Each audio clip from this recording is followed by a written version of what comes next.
Bem-vindos à 10ª aula do conjunto de aulas sobre o Ente+.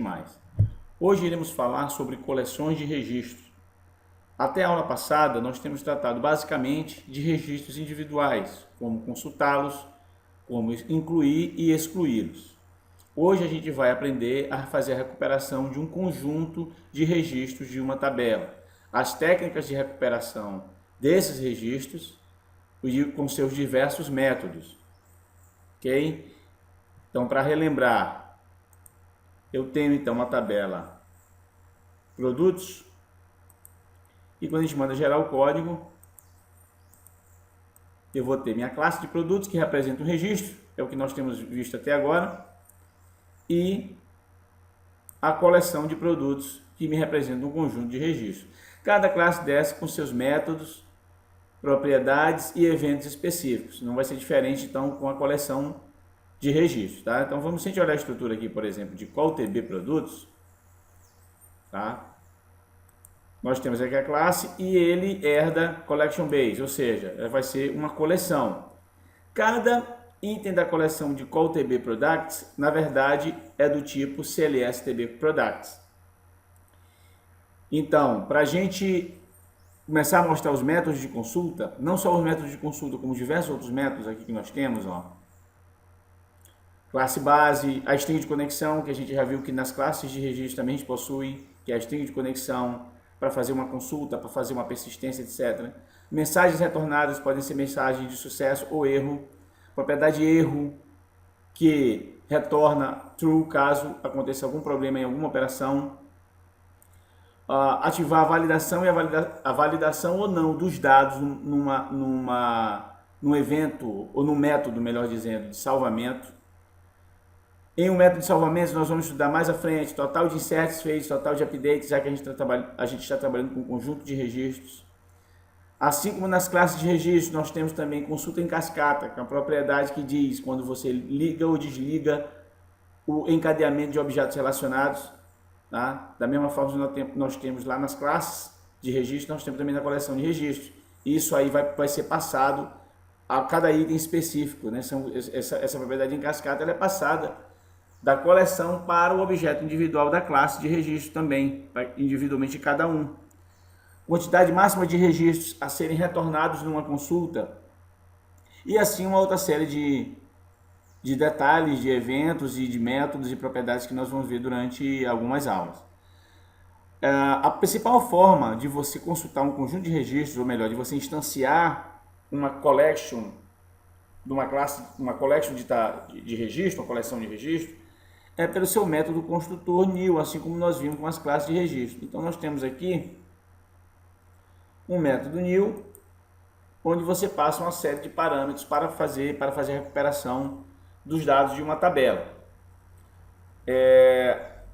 A gente só tem um método new nesse caso, a gente viu que nas classes de tabela a gente pode ter inúmeros métodos construtores para trazer um único registro, dependendo da sua chave primária e das suas constraints ou índices únicos. Aqui não, aqui a gente vai ter apenas uma forma, pelo menos utilizando o método construtor, de fazer isso.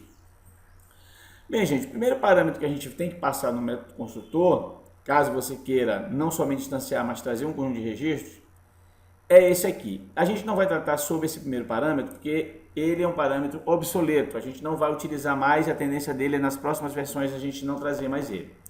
Então vamos prestar atenção a partir deste aqui. Quando você instancia, você pode passar opcionalmente a ordem, que na verdade isso aqui é uma cláusula order by, são os campos que eu quero que venham ordenados meus registros. Opcionalmente também uma condição de consulta, isso aqui é basicamente uma cláusula where. Esse ignorar zeros é em função desse primeiro parâmetro, nós não vamos tratar dele. Quantidade máxima de registros é a quantidade máxima de registros a ser retornada nessa consulta. Então, se você passar 10, então vem no máximo 10 registros e assim por diante. String de conexão, vocês já sabem o que é. Passar string de conexão para que ele possa fazer a consulta no banco de dados. Tipo de lock também nós já vimos em aulas passadas também o que significa. Então aqui o tipo de lock também está presente. Então a gente escreveu alguns exemplos aqui, exemplos básicos, depois a gente vai para exemplos mais sofisticados, na nossa aplicaçãozinha que a gente já vem construindo já em algumas aulas. Então, uma das vantagens que a gente tem tirado nos nossos projetos é preenchimento de combo, né? A gente geralmente preenche o combo com vários dados de uma tabela e a gente recupera isso na forma de coleção. Então, por exemplo, eu tenho aqui essa combo de fornecedor, onde eu vou preencher ela com os dados da tabela suppliers, que é fornecedor, que são nossos fornecedores. O que eu fiz aqui para poder fazer a consulta na minha rotina? Instanciei um objeto do tipo suppliers. Como falei, esse primeiro parâmetro a gente não vai tratar dele, então sempre você vai passar nothing. Segundo é o order by. Aqui você vai passar os campos que você quer que venham ordenados. Aqui vai seguir a mesma sintaxe do order by do SQL. Caso eu quisesse ordenar por mais de um campo, melhor dizendo, seria necessário separação por vírgula aqui dentro dessas aspas. Próximo campo e assim por diante. Ele também, no final, obedece ASCII ou DESC para ordenação ascendente e descendente. Tá? Então você fica livre para fazer isso. Condição nada mais é do que uma cláusula where. Nesse exemplo aqui, como a gente quer trazer todos os registros da tabela de fornecedor, a gente não vai colocar uma condição. Mais à frente a gente vai passar uma condição aqui que também obedece a sintaxe do comando where. Você pode utilizar operadores AND, OR e assim por diante. O próximo, ignorar zeros, a gente não vai falar, que é em função do primeiro parâmetro que se tornou obsoleto, em função de outras implementações que nós fizemos na ferramenta. Max registro. Aqui, se eu passar 10, eu tiver 50 fornecedores, apenas 10 fornecedores irão vir aqui. Então, não vou passar, vou trazer todos os fornecedores. Minha string de conexão para fazer a consulta, né? Já que é um método construtor que faz a consulta no banco de dados. E o último, que não vai ser necessário aqui, é o tipo de lock que nós já discutimos. Ok? Então, passar o padrão, então deixa aqui oculto. A gente aqui, em se tratando de uma combo, a gente passou aqui, a gente preenche ela via recurso de data source, né? O controle combo, ele suporta data binding, então eu posso usar o data source. Só refrescando a memória, para eu ter isso, não é uma exigência do Entity, mas é uma exigência para fazer data bind, eu tenho que passar o display member e o value member. Display member aqui é o nome que vai ser retornado. Eu não coloquei, vejam aqui, o nome do campo, eu coloquei o nome da propriedade, que nada mais é do que o nome do campo precedido de C. Então, se você colocar só o nome do campo aqui, vai dar erro. Porque o que eu passarei para cá são as propriedades dos meus objetos retornados por essa coleção. O meu value member é o supply ID, ou seja, o valor que vai ser retornado. Também, como eu tenho que colocar o C na frente porque é da propriedade, ok? Como falado anteriormente, nós temos a propriedade erro e a propriedade mensagem de um objeto desse tipo, igualmente, da mesma forma que nós tínhamos nos nossos objetos, na nossa classe de tabela, que na coleção também eles existem e tem a mesma finalidade. Então vamos fazer um teste aqui rapidinho, colocar só um breakpoint, ele vai ser disparado no load.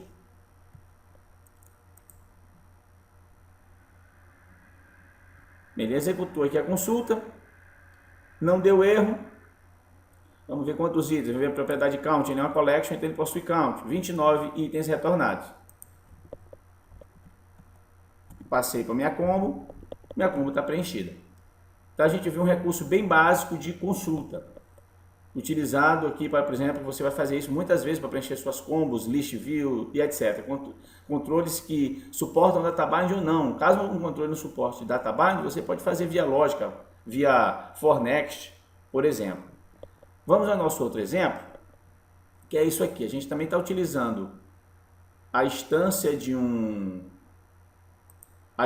uma coleção de registros para fazer esse recurso de localização. Por exemplo, eu tenho aqui vários produtos e eu quero fazer a localização pelo nome. Então, se a gente botar aqui, por exemplo, G, só os produtos começam com G, GR, e assim vai, tá?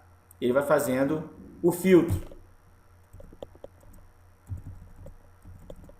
Entendido? Então, como está essa lógica implementada lá? A gente chama a rotina de filtrar produtos.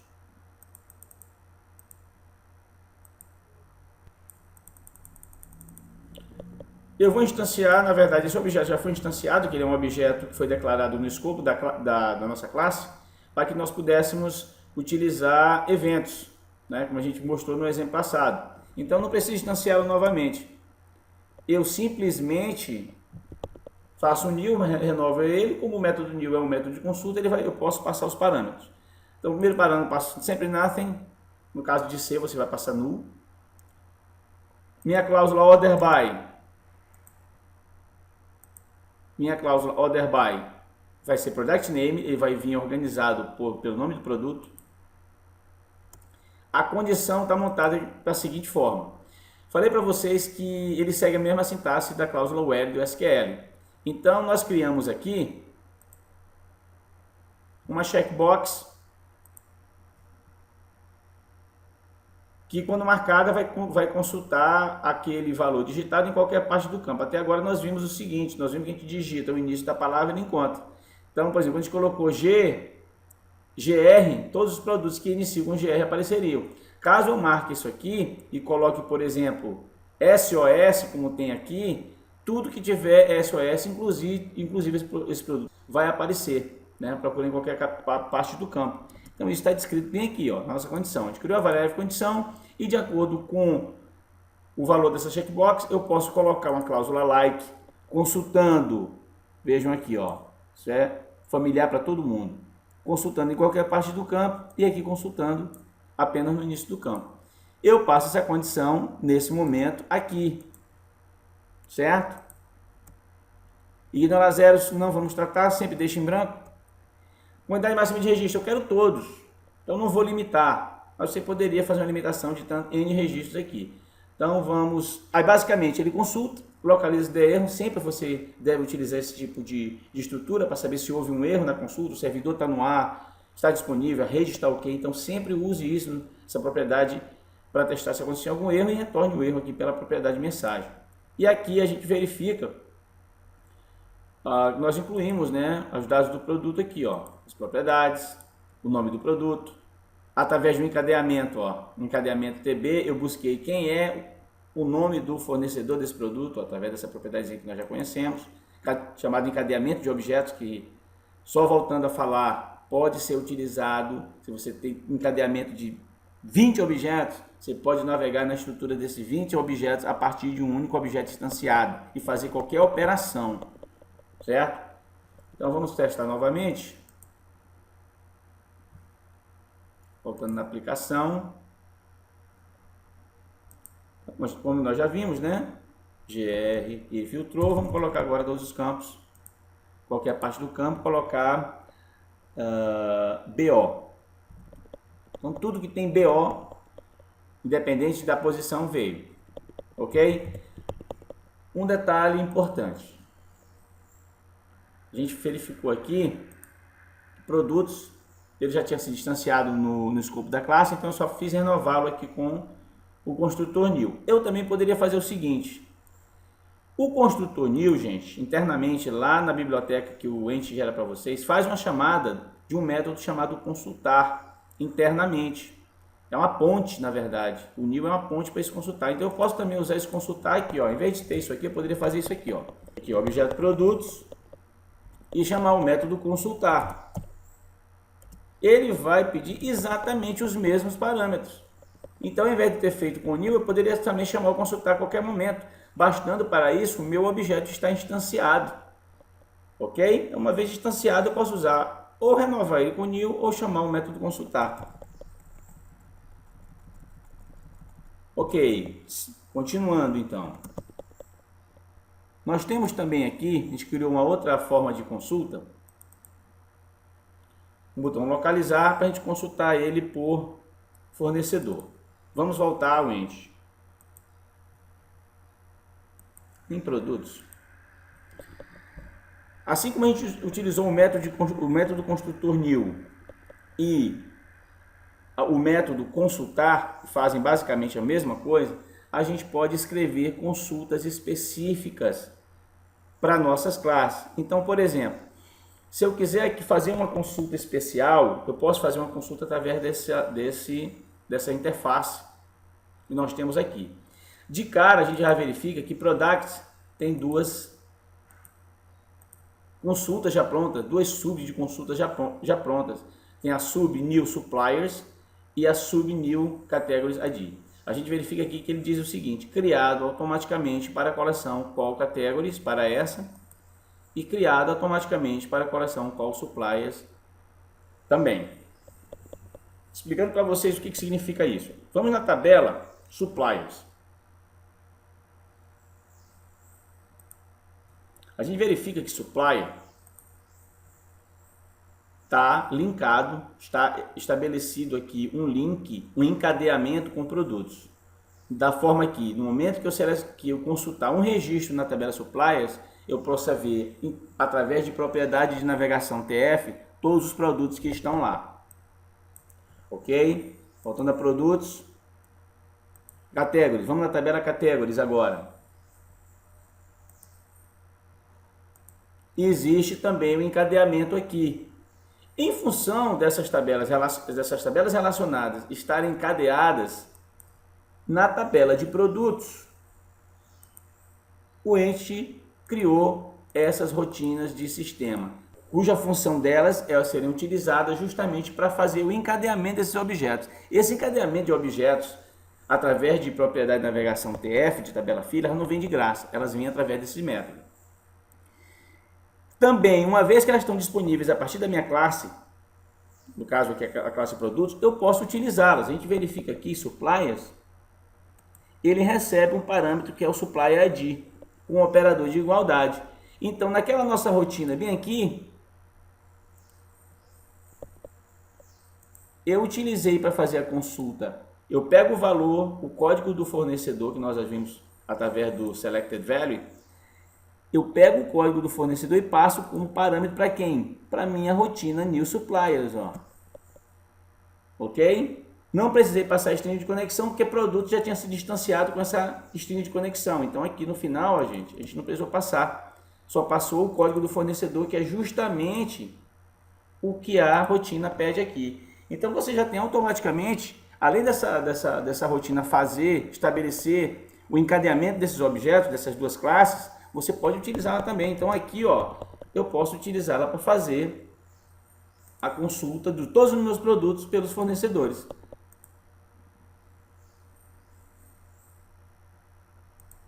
Então, um fornecedor que chama essa pasta Butini, vamos localizá-lo aqui. Pasta Butini. Vou localizar. Ó, não precisa utilizar o método new.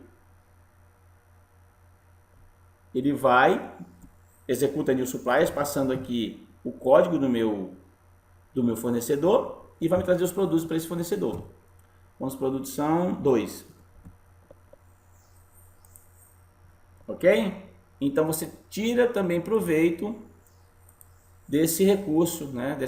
desses métodos que são escritos.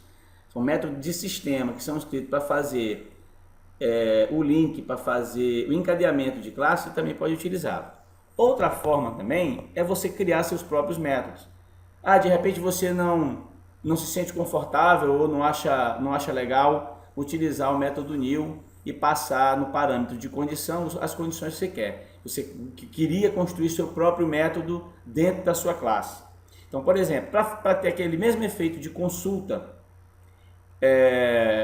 essa consulta que nós fizemos aqui, que localiza um produto à proporção que ele é digitado, por exemplo, aqui, eu poderia fazer isso escrevendo uma classe bem aqui. Então, vamos escrever aqui um método de consulta para produtos, para a coleção de produtos, né? Para encontrar um conjunto de produtos que atendam um critério de consulta. Então, a gente adiciona, ele repete aqui o último que está.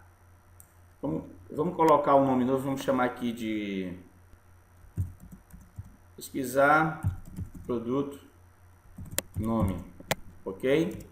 A gente coloca uma descrição, é importante colocar essa descrição porque ela vai fazer parte, quando você estiver chamando esse método lá, essa descrição vem no recurso de IntelliSense do Visual Studio, tá? Então, a gente coloca aqui. consulta os fornecedores de acordo com o nome fornecido. Ok? A gente vai ver depois no IntelliSense onde é que isso aqui vai aparecer. Bem, eu quero consultar o que? Pelo nome. Então eu digo, o campo que eu quero consultar é o nome. Ou seja, o parâmetro de entrada dessa consulta vai ser o nome do produto. O operador, assim como nós fizemos lá, vai ser o like, tá? Se eu fizer com like valor, vai ser com o valor inicial do campo. E esse aqui vai ser em qualquer parte do campo, da mesma forma que a gente fez com o método construtor. Então você verifica que existem números, ó, operadores para você criar uma consulta. Então você consegue fazer consultas básicas, mas consultas interessantes. E isso tudo vai ficar agregado dentro da sua classe, da sua coleção, para produtos específicos. Ele não vai ficar perdido no seu framework, ele vai ficar dentro da classe de produtos, da coleção de produtos. Então eu vou colocar isso aqui. E opcionalmente eu já posso colocar um order by. Então, vou colocar um order by. Eu quero também aqui por aqui. Padrão é ascendente, eu poderia colocar uma série de campos para fazer o order by. Vamos salvar e vamos fazer a compilação. Já apareceu aqui. Então, eu poderia também, gente, ele aceita polimorfismo aqui. Então, se por exemplo, se eu crio um método aqui chamado pesquisa por nome, tá? E eu tiver quiser fazer uma outra consulta que consulte por campos diversos, ou seja, que a assinatura seja diferente, ele vai deixar você criar com o mesmo nome, ok? Vamos fazer um teste aqui, vamos adicionar uma outra com o mesmo nome.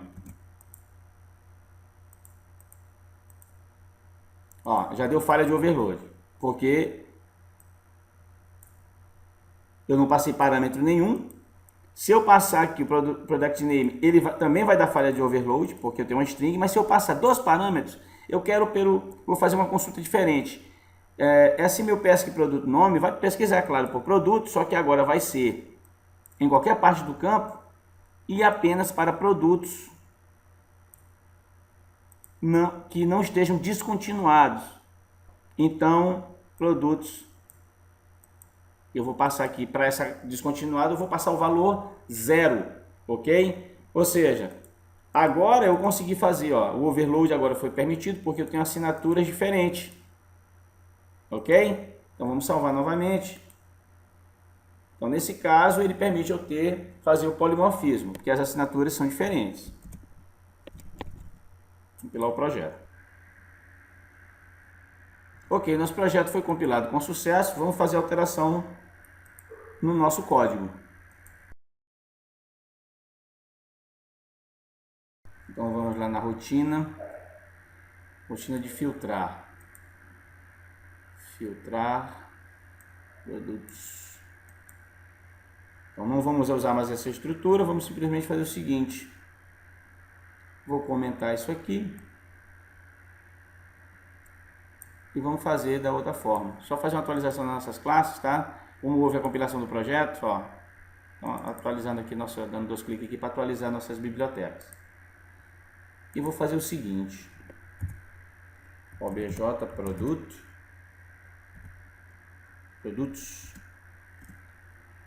ponto, chamar o nosso método pesquisar por nome, ok? Então nós temos aqui, ó, consulta os fornecedores de acordo com o nome fornecido.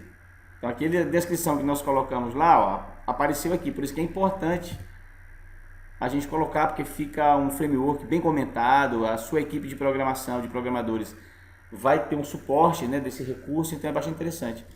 Vamos ver os parâmetros que ele vai pedir. Olha, eu tenho 2 overload, eu tenho um que eu forneço o nome do produto e tenho outro que eu forneço, além do nome, se são os produtos descontinuados ou não, ok? Então vamos passar aqui o nome do produto. O nome do produto vai vir do parâmetro nome lá em cima, né? A gente já viu isso? É o parâmetro que nós estamos recebendo lá em cima, aqui, ó. String de conexão, não vou precisar fornecer, que já foi fornecida. Então, basta isso. Vou botar um breakpoint e vamos ver o que vai acontecer.